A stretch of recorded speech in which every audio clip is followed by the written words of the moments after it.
नमस्कार साथियों, कैसे हैं आप। आशा करता हूं कि आप सब लोग कुशल मंगल होंगे, आनंदमय होंगे और आपकी तैयारी अच्छे से चल रही होगी। तो चलेगा, आपका आज के current affairs, daily current affairs में आपका स्वागत है और चलते हैं आज की कुछ प्रमुख न्यूज़ आपके सामने आपको बताते हैं। तो देखिएगा, 27 जून का डेटा है। 27 जून को क्या क्या खास घटनाएं हुई और क्या क्या प्रमुख इवेंट्स हैं जो कि आप देखेंगे। और वीडियो को लाइक, शेयर, चैनल को सब्सक्राइब करें। यूट्यूब पर, इंस्टाग्राम पर, टेलीग्राम पर, इन पर आप जुड़ जाएं तो आपके लिए आवश्यक जानकारी जो भी होगी, आईएमपी इन्फॉर्मेशन जैसे कि पीडीएफ हो गया है, जीके जीएस का हो गया, करंट अफेयर्स का हो गया है, और भी ऐसे प्रमुख कुछ वीडियोस हो गए हैं, उनकी लिंक वगैरह आप तक पहुंच जाएगी। तो ये सारे सोशल मीडिया के माध्यम से आप, ठीक है, हाँ, जुड़ जाएं। तो चलिएगा, पहला पेज आपके सामने ये रहा। आज का इतिहास 27 जून की बात कर रहा हूँ यहाँ पर मैं। 27 जून से संबंधित पूरा डेटा है और इसको अच्छे से पढ़ लेना, एग्ज़ाम में ज़रूर कहीं ना कहीं आपके लिए काम आएगा। 1839 पंजाब के महाराजा रणजीत सिंह का निधन हुआ था। खैर इतना ज़्यादा नहीं पूछेगा, फिर भी एक फ्रीली माइंड एक बार रीड कर लें, रट्टा ना मारें। 1839 में पंजाब के महाराणा, यहाँ पर पता चल जाएगा कि महाराजा रणजीत सिंह कहाँ से थे, ये इम्पोर्टेंट हो सकता है। तो महाराजा रणजीत सिंह पंजाब से बिलोंग करते थे, उनका संबंध कहाँ से था, पंजाब राज्य से। इतना निधन का में भी बहुत रेयर किसी पूछेगा, फिर भी 1839 आप याद कर सकते हैं।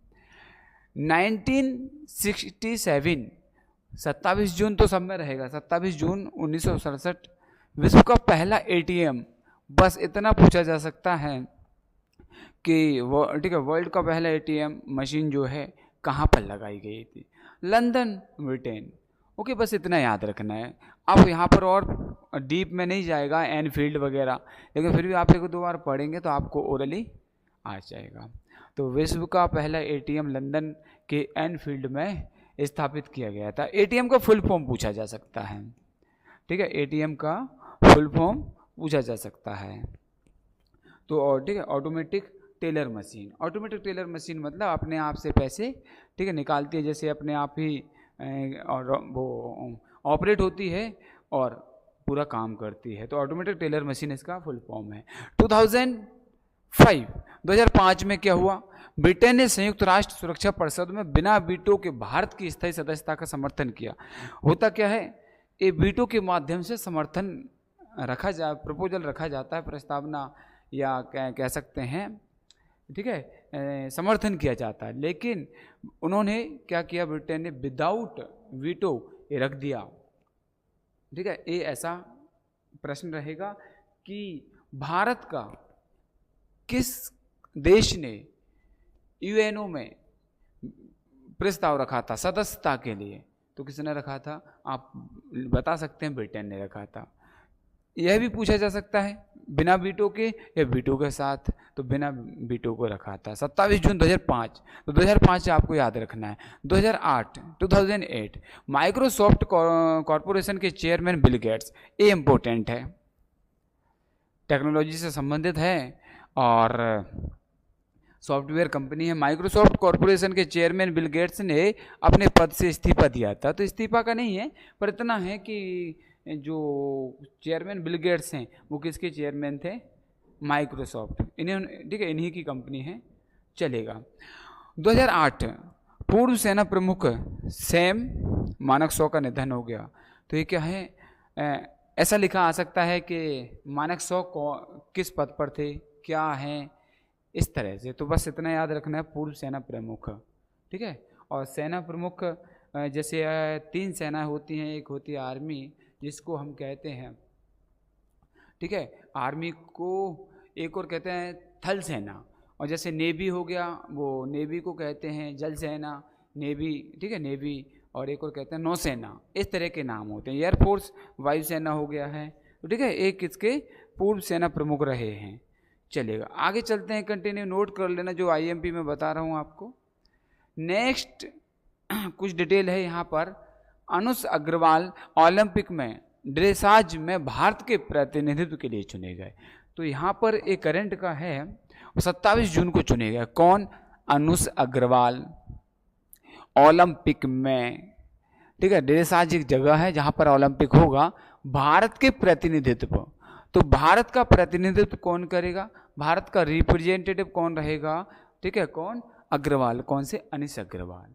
इनके बारे में थोड़ी सी डिटेल देख लेते हैं। पेरिस ओलंपिक में, अब पेरिस ओलंपिक तो होगा लेकिन कहाँ पर होगा? इस जगह का नाम है, सिटी का नाम है ड्रेसेस। भारत का प्रतिनिधित्व करने वाले भारतीय घुड़सवार, ठीक है, संघ ने अनुष अग्रवाल को चुना है, ठीक है। EFI ने अनुष अग्रवाल को श्रुति बोरा के मुकाबले तरजीह दी है, मतलब प्राथमिकता दी है। उन्होंने लगातार बेहतर प्रदर्शन किया है। उन्होंने, ठीक है, उन्होंने हाल के मूल्यांकन में श्रुति के जो स्कोर है की तुलना में 67.695% का औसत स्कोर हासिल किया है, अचीव किया है। और इसी के कारण, इसी अचीवमेंट्स के कारण उनको भारत की तरफ से प्रतिनिधित्व दिया गया है, जो पेरिस ओलंपिक होगा। और कहाँ पर होगा? ड्रेसाज में होगा। ये निर्णय 27 जून 2024 को लिया गया है, ठीक है। और ओलंपिक में ड्रेसेज इवेंट में यह भारत की पहली प्रविष्टि होगी। तो ठीक, ये चीज़ें आपको याद रखना है। और एक और चीज़, अनुष अग्रवाल का संबंध किस खेल से है? तो यहाँ पर आप बता सकते हैं घुड़सवारी। ऐसी चीज़ें आपको प्रश्न, डेटा एक थोड़ा सा होता है लेकिन उसमें से प्रश्न हम कई सारे बना सकते हैं। तो ये आपके अंडरस्टैंडिंग पर है और बीच बीच में हम इसके आपको बताते रहेंगे करंट अफेयर्स के माध्यम से, चलेगा। नेक्स्ट है ठीक है, पराग्वे होता है। पराग्वे अंतर्राष्ट्रीय सौर गठबंधन का 100वां सदस्य कौन बना है? तो 100, ठीक है, 100th नंबर पर जो सदस्य मेंबर कंट्री बनी है कोई, तो उसका नाम क्या है? ऐसा पूछा जा सकता है। तो आपके सामने है, देख लीजिएगा क्या है, डिटेल में पढ़ लेते हैं, समझ लेते हैं। यहाँ पर लिखा है पैराग्वे अंतर्राष्ट्रीय सौर संगठन में 100वें पूर्ण सदस्य के रूप में शामिल हुआ है। तो कौन हुआ है? पैराग्वे हुआ है। और 30 नवंबर 2015 को प्रधानमंत्री श्री नरेंद्र मोदी जी, फ्रांस के राष्ट्रपति महामहिम श्री इमैनुअल मैक्रों, और एक और अभी हाल ही में आपने पढ़ा हो 26 जनवरी 2024 को हमारा जो गणतंत्र दिवस होता है, रिपब्लिक डे होता है, उस दिन गेस्ट कौन रहे थे? यही हमारे गेस्ट रहे थे। कौन? Emmanuel Macron. अब यहाँ से कई सारे क्वेश्चंस हम बना सकते हैं। इसीलिए इमैनुअल मैक्रों किस देश के राष्ट्रपति हैं? ये लिखा हुआ है आपके सामने, फ्रांस के राष्ट्रपति हैं। फ्रांस के राष्ट्रपति ने उनमें से कौन है? ठीक है, इमैनुअल मैक्रों हैं। 26 जनवरी 2024 को या गणतंत्र दिवस पर 2024 में इस बार के अतिथि कौन रहे? तो ये रहे फ्रांस के राष्ट्रपति इमैनुअल मैक्रों। ऐसी चीज़ें आप लिंक करके पढ़ेंगे तो आसानी से कर सकते हैं। पेरिस में, ठीक है, CPO 21 के दौरान, ठीक है, लॉन्च किया गया। ISA का उद्देश्य जलवायु कार्यवाही के समर्थन में वैश्विक स्तर पर सौर ऊर्जा की तैनाती में तेजी लाना है। इतना इंपॉर्टेंट नहीं है, बस आपको जो होगा मैं उसको हाईलाइट कर दूँ। मुख्यालय कहाँ पर है? गुरुग्राम, भारत। गुरुग्राम, भारत। और पराग्वे के राजदूत देखो यहाँ पर इंपॉर्टेंट है, कौन है? Shri Fleming Raoul Duarte. ये ध्यान रखना है। जो पराग्वे के ब्रांड एम्बेसडर हैं, ठीक है, ब्रांड एम्बेसडर हैं, वो कौन है? Fleming Raoul Duarte. तो कुछ नेम्स, कुछ, ठीक है, जैसे कंट्रीज, इनके बारे में आपको पता होना चाहिए। उनके प्रेसिडेंट कौन है, PM कौन है, ऐसी जनरल बातें के आधार पर ही प्रश्न बनते हैं। और आप स्वयं भी डेटा में से प्रश्न बना करके सीखा करो, तो इससे आपकी क्वेश्चनिंग आंसरिंग वाली जो प्रोसेस है वो मजबूत होगी। चलेगा, आगे चलते हैं, कंटिन्यू। अगला है यहाँ पर मोहम्मद वसीम, पाक महिला टीम के मुख्य कोच। काफ़ी इम्पोर्टेंट है और परीक्षा की दृष्टि से तो महत्वपूर्ण हो जाता है। देखिएगा, स्पोर्ट्स का क्वेश्चन है मोहम्मद वसीम। अब यहाँ पर नाम लिखा आ सकता है कि मोहम्मद वसीम कौन? पाक महिला टीम के मुख्य कोच नियुक्त हुए। अब महिला टीम के हुए कोच नियुक्त हुए, मोहम्मद वसीम हुए, पर बात आती है कौन सी team? Cricket, football, badminton, table tennis. ठीक, पहले हमने क्या पढ़ा, मोहम्मद वसीम पढ़ा। पाकिस्तान के पूर्व पुरुष मुख्य चयनकर्ता और बल्लेबाज। अब यहाँ से कुछ चीज़ें तुम्हारे माइंड में थीम आएगी। बल्लेबाज मोहम्मद वसीम को महिला T20 एशिया कप 24 से पहले पाकिस्तान महिला टीम का मुख्य कोच नियुक्त किया गया है। तो एक क्रिकेट, ठीक है, एशिया कप होगा 2024 में, उसके लिए मुख्य कोच किसको बनाया गया, मोहम्मद वसीम को, महिला क्रिकेट टीम का। ओके। और श्रीलंका में होने वाले आगामी टूर्नामेंट के लिए अब्दुल रहमान, जुनेद खान क्रमशः स्पिन गेंदबाजी सहायक कोच के रूप में रहेंगे। मुख्य कोच कौन है, मोहम्मद वसीम। खैर इतना ज़्यादा डीप में नहीं जाएगा, कंट्री के ही पूछने बहुत बड़ी बात है, लेकिन फिर भी एक जनरल चीज़ें आपके तक जानकारी में होना जरूरी है। एसीसी महिला T20 एशिया कप 19 से, ठीक है, 19 जुलाई से 28 जुलाई तक श्रीलंका के दाबुला में आयोजित किया जाएगा। देखो एक प्रश्न फिर बन गया है, क्या बनेगा, एसीसी महिला T20 या ACC women T20 Asia cup कब से प्रारंभ होगा, 19 जुलाई टू 28 जुलाई। कहाँ पर होगा, श्रीलंका के दाबुला में। ऐसी चीज़ें आप नोट कर सकते हैं। दाबुला कहाँ पर है, श्रीलंका में। यहाँ पर क्या होगा, एसीसी महिला T20 एशिया कप 19 जुलाई से 28 जुलाई तक होगा। और बाकी इसमें से आपके काम का कुछ नहीं है, सिर्फ मोहम्मद वसीम को देख लेना। बीच का जो, ठीक है, गेंदबाजी, स्पिन गेंदबाजी वगैरह, इसका कोई इतना ज़्यादा आपके लिए इम्पोर्टेंस नहीं है। अब बात करते हैं यहाँ पर शत्रु एजेंट अध्यादेश, ठीक है, अध्यादेश कानून क्या है, थोड़ा बहुत इसके बारे में समझ लेते हैं क्या है। ठीक है, शत्रु एजेंट अध्यादेश कानून क्या है समझते हैं।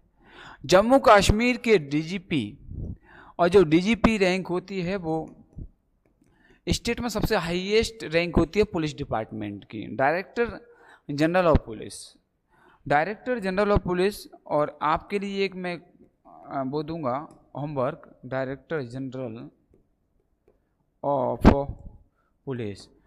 एमपी के डायरेक्टर जनरल ऑफ पुलिस कौन है, एक कमेंट करके आप बताएंगे, ताकि मुझे भी लगे कि आप कुछ ना कुछ जरूर पढ़ रहे हैं, और इससे पता चले आपकी तैयारी जोरों पर चल रही है।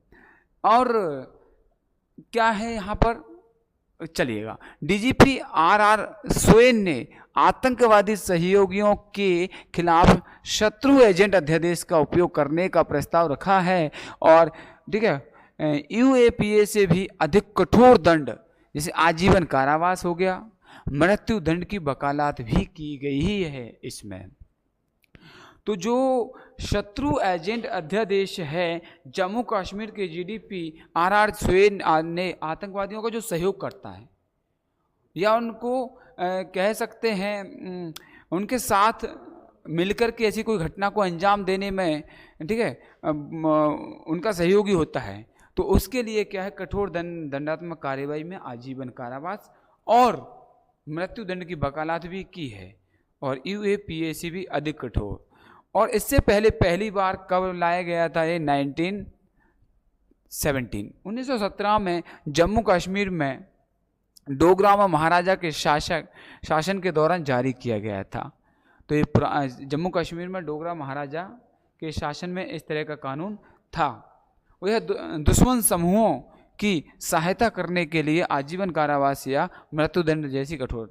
तो देखिएगा यहाँ पर क्या है, जैसे कोई आतंकी गतिविधियाँ होती हैं, घटनाएं होती हैं, इवेंट्स होते हैं, या उस केसेस में जिसने भी उनका सहयोग किया है, अब सहयोग किसी भी लेवल का हो सकता है, तो उस कंडीशन में, उस केसेस में जो सहयोग करता होंगे, जो कंट्रीब्यूशन देंगे, ठीक है, कंट्रीब्यूट करेंगे, तो उन सब के लिए इस दायरे में ला करके और इस तरह की सज़ा, और साथ ही मृत्युदंड की सज़ा भी शामिल हो सकती है। तो चलेगा। तो आपको बस इतना ध्यान रखना है कि शत्रु एजेंट अध्यादेश कानून क्या है, एक तरह का शत्रु, जो कोई भी आतंकी गतिविधियाँ होंगी, घटनाएं होंगी, उनमें सहयोग दल होगा, या कह सकते हैं, हाँ बताइए। ओके, रेड पेन दिख नहीं रहा है, वाइट पेन दिख रहा है, तो चेंज कर लेता हूँ, इसमें वाइट से यूज़ कर लेता हूँ मैं। चलेगा। क्या है, क्लास में स्टूडेंट को दिख नहीं रहा था तो थोड़ा सा कलर चेंज किया, इसलिए मैं बोलता हूँ कभी कमेंट के माध्यम से बताएं, कभी आप क्लास में सीधा बोल करके बता सकते हैं, ऐसे शर्माना नहीं है, ठीक है। आपके फ्यूचर का सवाल है। आगे चलते हैं। है सही है ना यार, आपकी सफलता हमारी सफलता। केन्या में कर वृद्धि को लेकर हिंसक विरोध, बस इतना समझ लो भैया कि टैक्स को लेकर कहाँ पर विरोध प्रदर्शन हुआ, तो ये कहाँ पर हुआ। ए वाला देखना अच्छे से, ठीक से दिख रहा है क्या, ये कलर न्यू लिया है मैंने, देखना ये वाला। केन्या में कर वृद्धि को लेकर, तो क्या है, केन्या गवर्नमेंट ने टैक्स में वृद्धि की, ठीक है, टैक्स बढ़ा दिया, इसके कारण वहाँ पर हिंसक प्रदर्शन हुआ, विरोध हुआ। और क्या होता है, इस विधेयक के तहत राष्ट्रपति, अब एक और चीज़, केन्या का राष्ट्रपति मिल गया यहाँ पर, देखो ऐसी चीज़ें आपको ढूंढना नहीं है, पढ़ते जाना है और फिर नोट कर लेना निकाल करके। राष्ट्रपति विलियम रूटो की सरकार देश में करों में वृद्धि करने जा रही। कोई भी सरकार होगी अचानक से टैक्स बढ़ाएगी या कोई भी ऐसा बर्डन लेके आएगी जो सरकार वो जनता पर या देश के जो उद्योगपति हैं या कह सकते हैं बिजनेसमैन, उन पर एक अचानक से, ठीक है, इस तरह का कोई भी टैक्स हो या कोई भी कानून हो जो थोड़ा सा कह सकते हैं बर्डन वाला हो, तो इस कंडीशन में तो ऑब्वियसली होती है, कोई बड़ी बात नहीं है। तो बस आपका काम क्या, राष्ट्रपति विलियम रूटो, ठीक है, चलेगा। इसके तहत देश में शिक्षा से लेकर अन्य सभी आवश्यक सेवाओं के लिए राजस्व में वृद्धि की जाएगी, ठीक है, रेवेन्यू बढ़ाने के लिए सब किए जाते हैं। अब हो सकता है अपने अपने गवर्नमेंट के खुद के terms and conditions, rules and regulations होते हैं, तो कोई इशू नहीं है, बढ़ा सकते हैं, घटा सकते हैं, तो सरकार का वो होता है, एक तरह दायित्व होता है। नैरोबी में प्रदर्शनकारियों और पुलिस के बीच झड़प हुई, ये तो होती है, जरूरी नहीं है, बस बाकी आपके काम का कुछ भी नहीं है। बस इतना है कि टैक्स में वृद्धि के कारण किस सरकार, ठीक है, किस देश की सरकार के विरोध में वहाँ के नागरिक सड़कों पर उतरे। तो केन्या में कर वृद्धि को लेकर हिंसक विरोध हुए। वहाँ का राष्ट्रपति कौन है, विलियम रूटो। राष्ट्रपति कौन है, विलियम रूटो। क्या इतना ज़्यादा डीप आपको नहीं आएगा, लेकिन फिर भी पढ़ना आपका दायित्व है, क्योंकि आपको यूपीएससी पीएससी में ऐसी सिलेक्शन नहीं दिया जाएगा, ऐसे ही आपको वनडे एग्जाम में नहीं बनाया जाएगा। आपको बिल्कुल पूरी तरह से क्या कह सकते हैं परिपक्व बनाने के लिए चीज़ें होती हैं। चलेगा। कैग मुर्मू ने, अब मुर्मू कौन है भैया बताओ, द्रौपदी मुर्मू, हमारी कंट्री की सेकंड कह सकते हैं दूसरे नंबर की महिला राष्ट्रपति। फर्स्ट महिला राष्ट्रपति कौन थी, एक कमेंट करके आप बताएंगे, चलेगा, इंतजार करूंगा आपकी कमेंट का। तो द्रौपदी मुर्मू जी ने, कैग मुर्मू ने चैडविक हाउस में ऐतिहासिक संग्रहालय का उद्घाटन किया। नियंत्रक महालेखा परीक्षक कैग, ठीक है, controller auditor general GC Murmu, ये द्रौपदी मुर्मू नहीं है, जीसी मुर्मू है। अब द्रौपदी मुर्मू की कास्ट की है, तो मैंने ऐसा बोल दिया तो उसको लेकर के मुर्मू, द्रौपदी मुर्मू। तो एक प्रश्न से, एक नेम से बहुत सारे नेम हमारे लेके माइंड में चलना चाहिए। अरे मुर्मू कौन है, द्रौपदी मुर्मू हमारे देश की महिला राष्ट्रपति है। और जीसी मुर्मू क्या है, एक कैग के प्रमुख है, ठीक है, चलेगा। चैडविक हाउस में पहले कैग संग्रहालय का उद्घाटन किया, इंपोर्टेंट नहीं है, बस इतना याद रखना है, कैग संग्रहालय बनाया गया है। संस्थान की स्थापना के 164 वर्ष पूरे होने पर ऐसा किया गया है। चैडविक हाउस, बस कौन सा हाउस है कैग का, जो संग्रहालय का नाम है चैडविक हाउस, एक महत्वपूर्ण स्थल है जब महात्मा गांधी, बस इतना ध्यान रखना है, बस ये हमारे जहाँ पर नोटों पर विराजमान गांधी छाप जहाँ पर हों उनको तो आप ध्यान रखना, क्योंकि बिना नोटों के तो कहीं पर कुछ भी चलता ही नहीं है, एक पत्ता भी नहीं हिलता, व्यक्ति भी नहीं हिल सकता है। तो महात्मा गांधी 1946 के कैबिनेट मिशन के दौरान रुके थे। अब गांधी जी कहीं पर रुके हों तो वो संग्रहालय ही बनेगा, क्योंकि इतनी बड़ी मूर्ति यार, महान मूर्ति, राष्ट्रपिता है हमारे देश के, और कहीं रुक जाए तो वो इस तरह के मॉन्यूमेंट्स में तब्दील होगा। महात्मा गांधी कहाँ रुके, चैडविक हाउस में रुके, और उसी को क्या बना दिया, एक संग्रहालय बना दिया। किसने बनाया, कैग के प्रमुख जीसी मुर्मू ने, ठीक है, ये आपका काम का था। कैग की लेखा परीक्षा विरासत प्रदर्शित करता। अब इसमें जो के की जितनी रिपोर्ट्स हैं, लेखा परीक्षाओं की जो लिस्ट हैं, सूचियां हैं, और जिसमें चाणक्य के अर्थशास्त्र, सर सीवी रमन की यादगार वस्तुएं जैसी मील के पत्थर और कलाकृतियां शामिल होंगी। इस संग्रहालय में इंपोर्टेंट क्वेश्चन है, समझना। पहली चीज क्या है, के मुर्मू ने चैडविक हाउस में ऐतिहासिक उद्घाटन कर दिया। ओके, और के कौन है, प्रमुख कौन है, जीसी मुर्मू है। क्या करेंगे इसमें, जहां पर महात्मा गांधी 1946 में कैबिनेट मिशन के दौरान यहां पर रुक गए थे, ठहर गए थे। जैसे ही ठहरते हैं तो इसको अब काफी समय हो गया, मॉन्यूमेंट्स में तब्दील कर दिया। यहाँ पर चाणक्य का अर्थशास्त्र, सीवी रमन की कृतियां, यादगार वस्तुएं, मील के पत्थर और कलाकृतियां जैसी चीजें स्मारक के रूप में, प्रदर्शनी के रूप में, एग्जीबिशन के रूप में लगाई जाएंगी। चलिए, जरूरी है विरासत जो भी हमारी हैं उनको सजो कर रखना, उनका संकलन करना, कलेक्शन करना, ये हमारी सरकार का दायित्व है।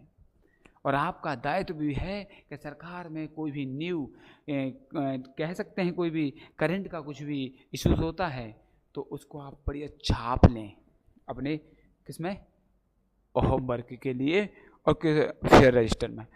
भारत को 23 में $120 बिलियन का धन प्रेषण प्राप्त होगा। देखना, विश्व बैंक की रिपोर्ट कहती है, वर्ल्ड बैंक का, पहले तो ये बताओ मुख्य व्यक्ति कौन है, चीफ कौन है। तो वर्ल्ड बैंक है, विश्व बैंक का चीफ कौन है बताओ जल्दी से। बैंक में आता है, बंगा करके है कोई, बंगा, आधा नाम मैंने बता दिया है, पूरा आप बताना।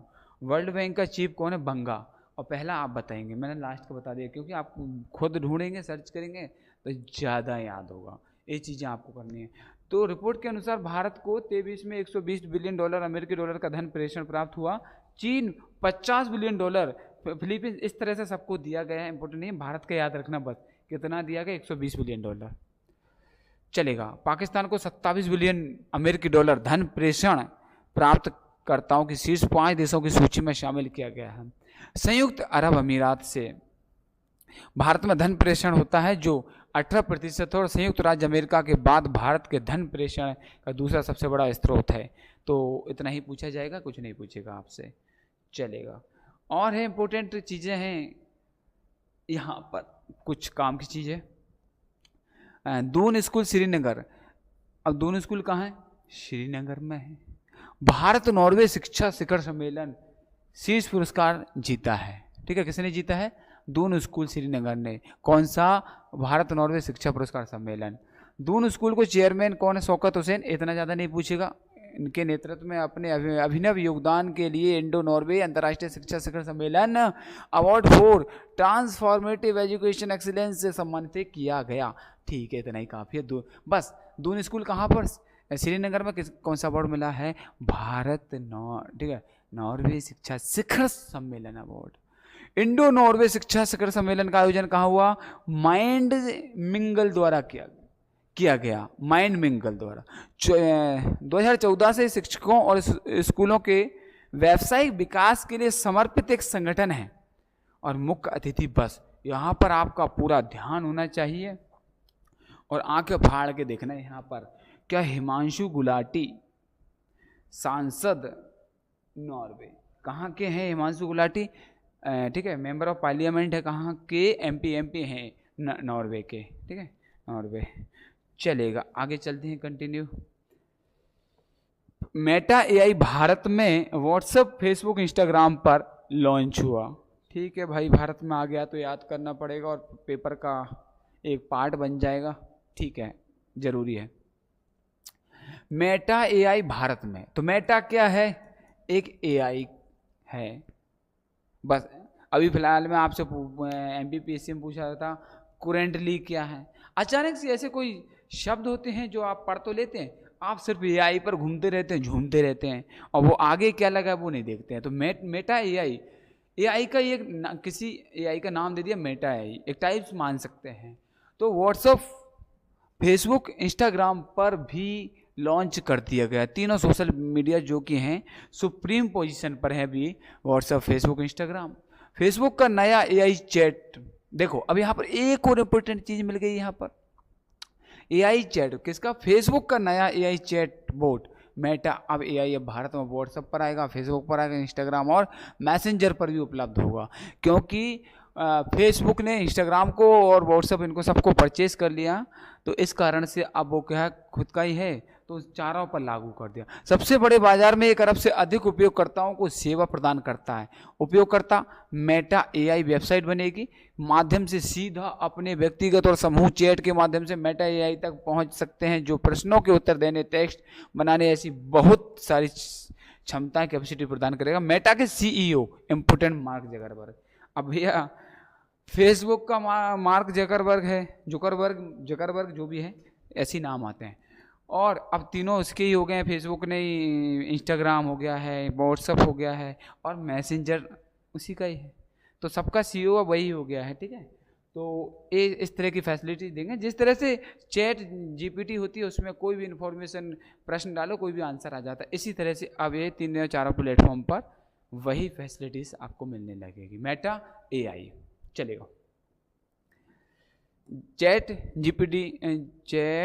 जीपीटी जो है उसी का एक नया वर्जन कह सकते हैं, उसी के टाइप कह सकते हैं, चलेगा। नेक्स्ट अच्छी चीज़ है, ध्यान रखना इसको आप बिल्कुल, ठीक है, इग्नोर ना करें, नोट कर लेना, समझना। कुछ बड़ी मेहनत से निकाला है हमारी टीम ने, हमारे तुषार सर ने और हमारे प्रेम सर ने, दोनों ने तगड़ी और मेहनत करके, मशक्क़त करके, जद्दोजहद करके और ढूंढ करके, कोने कोने से ला करके तब जा करके ऐसा डेटा मिलता है आपके पास, ठीक है। और आप भी ढूंढ कर पढ़ लेना, क्यों सर, सही है ना। तो अब बात करते हैं यहाँ पर भारत और सऊदी अरब। भारत और सऊदी अरब ने नौसेना प्रशिक्षण सहयोग बढ़ाओ, सब लोग आप उसमें सहयोग करोगे, अच्छी बात है, एक दूसरे की ताकत बढ़ेगी। युद्ध मुद्ध कहीं पर करना नहीं है। जिस तरह से रूस और यूक्रेन का वॉर चल रहा है, उसमें थोड़ी सी गर्मी थी, अब नरमी हो जाए तो अच्छी बात है।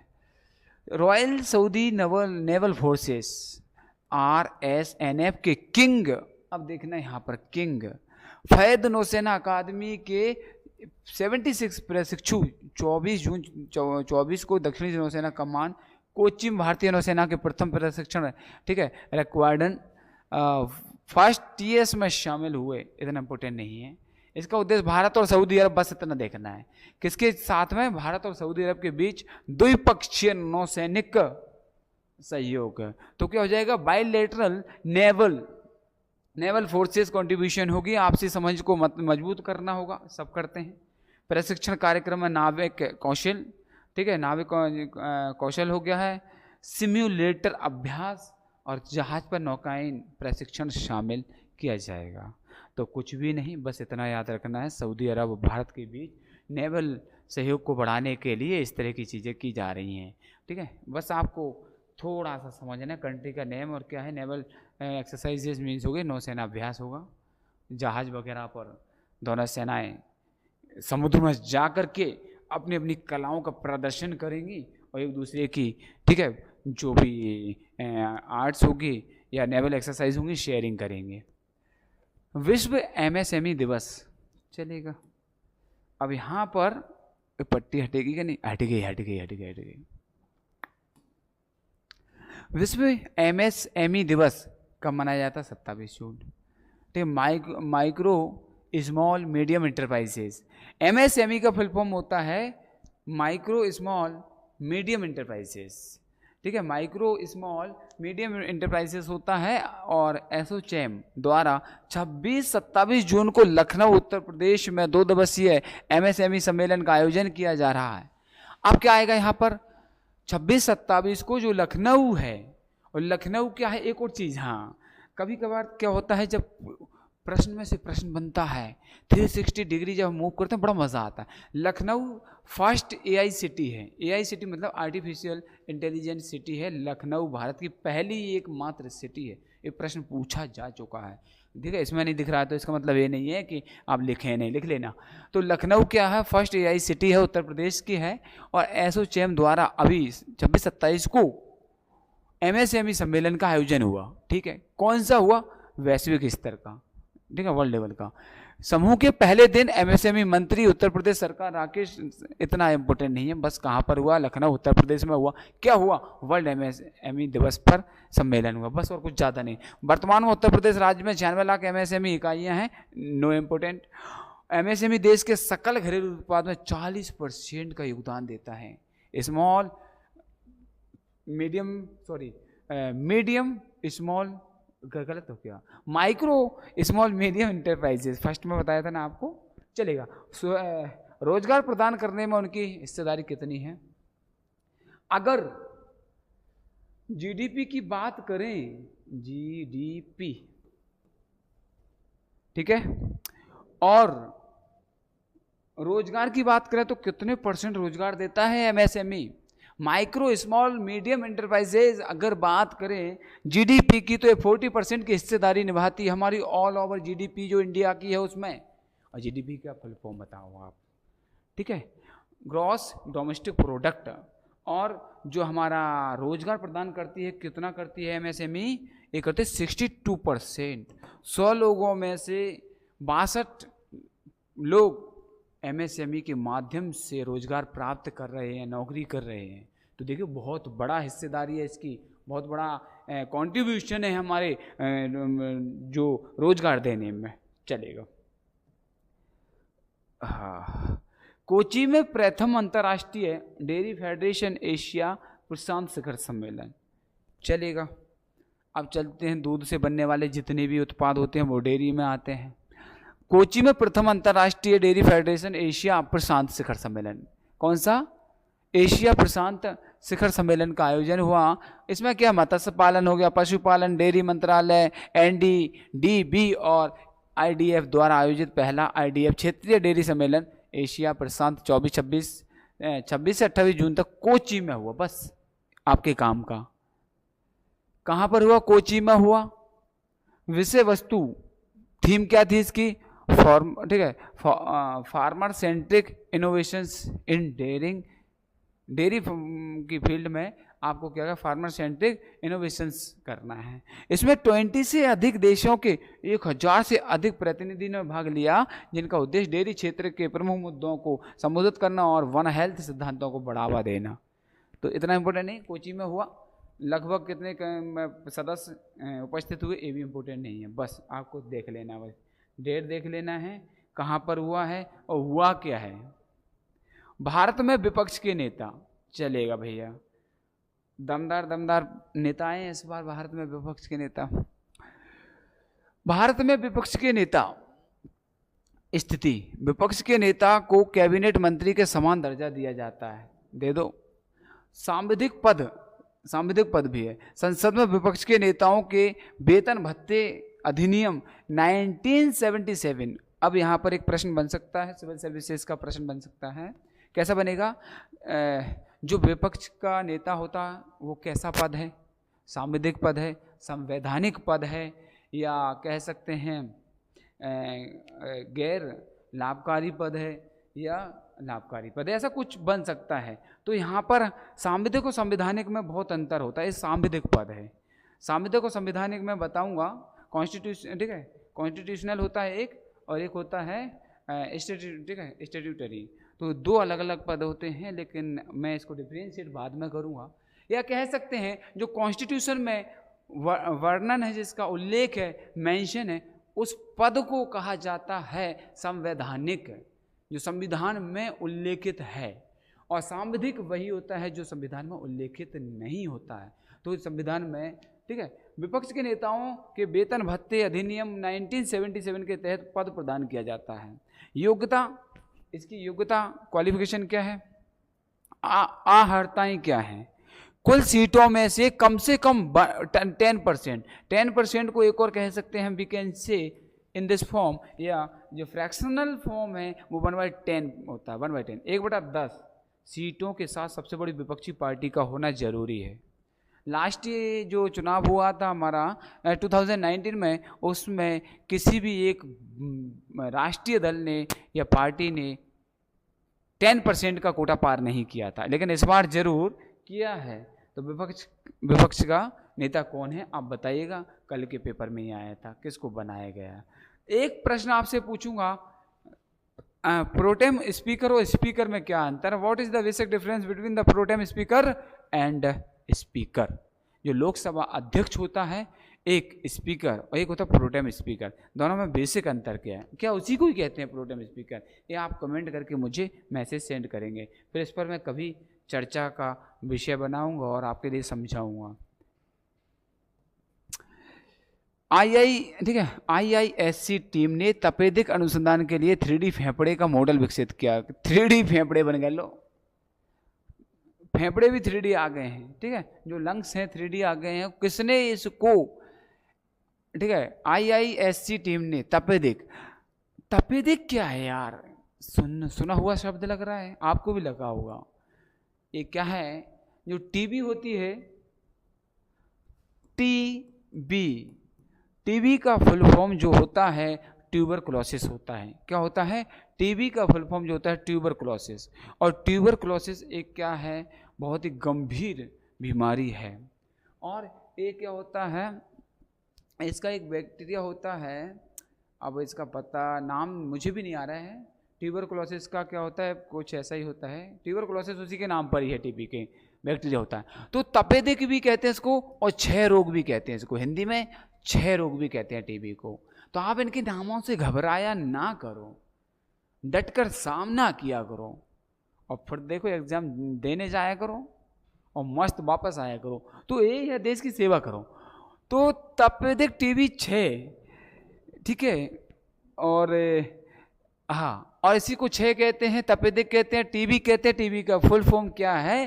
ट्यूबरकुलोसिस इसका फुल फॉर्म होता है। और जो किससे फैलती है, कैसे होती है, आप बता सकते हैं, एक कमेंट का विषय है। IISc के वैज्ञानिकों ने मानव फेफड़ों की नकल करते हुए 3D हाइड्रोजेल कल्चर सिस्टम बनाया है, जो माइक्रोबैक्टीरियम ट्यूबरकुलोसिस संक्रमण और दवा की प्रभावकारिता के विस्तृत अध्ययन को सक्षम करके तपेदिक टीबी अनुसंधान को बढ़ाता है। तो बस इतना ही याद रखना है कि 3D फेफड़े आ गए हैं, लंग्स आ गए हैं, जो क्या करेगा? टीबी से जो फेफड़े खराब हो जाते हैं उनको रिप्लेस किया जाएगा और आप फिर से स्वस्थ हो जाएंगे। जिस तरह नेचुरल होता वो तो नहीं, लेकिन फिर भी आप अच्छे से काम कर पाएंगे। और कोलेजन से निर्मित किससे बनता है? जो 3D मॉडल बनता है लंग्स का, वो किससे बनता है? ये पूछ सकते हैं। कोलेजन से बनता है। हम क्या करते हैं? मुख्य पॉइंट, मुख्य शब्द और वाक्य पढ़ लेते हैं, लेकिन कुछ उसमें से ऐसी चीजें होती हैं वो पूछने लायक होती है। क्या पूछेगा? किससे बनता है 3D फेफड़े लंग्स? कोलेजन से बनते हैं। और पारंपरिक 2D मॉडल की तुलना में विस्तारित अवलोकन अवधि और मानव फेफड़ों के ऊतकों के लिए अधिक सटीक और जैविक समानता प्रदान करते हैं। ऊतक क्या होते हैं? उसी से बनाया जाता है जिस तरह से हमारे लंग्स बने होते हैं। ऊतक 2 चीज़ें होती हैं यहाँ पर। थोड़ा मैं साइंस में चलता हूँ हल्का फुल्का। जैसे सेल्स होती हैं, हाँ, तो सेल से क्या बनता है? टिश्यूज़ बनते हैं। जब 2 और मोर सेल्स जब ऐड होती हैं तो क्या बन जाता है? टिश्यूज़ बनते हैं। और जब टिश्यूज़ बनते हैं तो फिर क्या बनते हैं हमारे? ठीक है, टिश्यूज़ के बाद बनते हैं ऑर्गन्स बनते हैं। और ऑर्गन्स के बाद फिर क्या है? आगे का ढांचा, स्ट्रक्चर जो होता है बाद में पढ़ेंगे, जब साइंस की जब बारी आएगी हमारी टीम पढ़ाएगी आपको। तो अधिक सटीक जैविक समानता प्रदान करता है। कौन सा? 2D की अपेक्षा। पहले कौन सा मॉडल आता था? 2D। अब कौन सा मॉडल है? 3D। और 3D क्या है? थोड़ा सा उससे एडवांस वर्जन है, तो ये टिश्यूज़ को सही से हैंडल कर पाता है। जैविक क्रिया होती हैं उनको भी प्रॉपर मेंटेन कर पाता है। इसलिए ये टीबी के इलाज के लिए फेफड़ों को रिप्लेस करने में ज़्यादा उपयोगी और सार्थक होता है। चलेगा, तो आपको क्या करना है? किससे बनता है 3D मॉडल फेफड़ों का? कोलेजन से निर्मित बनता है। और किसके लिए? तपेदिक के अनुसंधान में इसी का मॉडल तैयार किया गया, विकसित किया, डेवलप्ड किया गया, डिज़ाइन किया गया, ऐसा हम कह सकते हैं। एक और नया टेक्निकल शब्द, वर्ड, स्पेक्ट्रम नीलामी 2023-24 सफलतापूर्वक। आप क्या होता है? आपने सुना होगा कि 2G घोटाला, कोयला घोटाला। तो एक 2G पर काम करता है। 3G 5G 4G 5G ये जनरेशन होती हैं। तो 2G की बात करें यहाँ पर स्पेक्ट्रम नीलामी 23-24 सफलतापूर्वक संपन्न हो गई ना। अब इस प्रकार घोटाला तो नहीं हुआ, कोई बात नहीं, हो तो बताना, देखेंगे फिर से उठाएंगे अपन मुद्दा। कुल कितना 141.4 141.4 मेगाहर्ट्ज स्पेक्ट्रम की नीलामी से 11,340 करोड़ रुपए का राजस्व प्राप्त हुआ। और तीनों TSP अर्थात messrs Bharti Airtel limited, messrs Reliance Jio economic limited और मेसर्स वोडाफोन आइडिया लिमिटेड ने सेवाओं की वृद्धि और निरंतरता के लिए इस नीलामी में भी सफलतापूर्वक बोली लगाई और स्पेक्ट्रम हासिल किया। भारतीय एयरटेल ने कितने करोड़, देखो यहाँ पर समथिंग कितना हो जाएगा 7,000 करोड़ समथिंग, पूरा डेटा याद मत करना, ठीक है, आपको कोई वो नहीं बनना है वहाँ पर। 7,000 करोड़ इन्होंने समथिंग कितना कर सकते हो आप, समथिंग कर देंगे अपन कितना 950 कर दो या 900 करोड़ कर दी जियो ने, वोडाफोन ने समथिंग 3500-3600 करोड़। ऐसा डेटा लगभग याद किया करो ताकि आप वहाँ पर टिक कर सकते हो। ये तीनों कंपनियों ने बोली लगाई और स्पेक्ट्रम प्राप्त कर लिया है, तब जाकर अब ये अपनी सेवाएं देंगी, ठीक है, चलेगा। आगे चले, स्पेक्ट्रम नीलामी होती है और अभी कौन सा जनरेशन चल रहा है आपको पता होगा, 5G के 6G। 5G का तो अभी मेरे पास खुद मोबाइल है भाई, तो 5G तक तो आप बता सकते हैं, लेकिन अगर आपके पास 6G की कोई टेक्नोलॉजी आ गई हो, तो स्पेक्ट्रम आ गया हो, तो मुझे भी बता दें ताकि आपका करंट का और मेरे करंट का भी क्वेश्चन हो जाएगा, चलेगा। तो आगे चलते हैं इसी, और तीनों कंपनियों को याद रख लेना, भारती एयरटेल, जियो और वोडाफोन। वोडाफोन आइडिया, पहले वोडाफोन अलग था, आइडिया अलग था, दोनों मिक्स हो गए हैं, जॉइंट वेंचर हो गए हैं।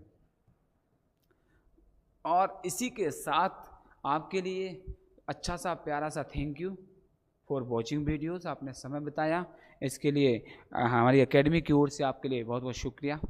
इसी के साथ जय हिंद जय भारत। वीडियो अच्छा लगे तो लाइक शेयर, चैनल को सब्सक्राइब और लास्ट में बेल आइकन को प्रेस करें ताकि इस प्रकार की वीडियो सर बच्चों तक पहुंचते रहें। जय हिंद जय भारत। फिर मिलते हैं नेक्स्ट वीडियो में।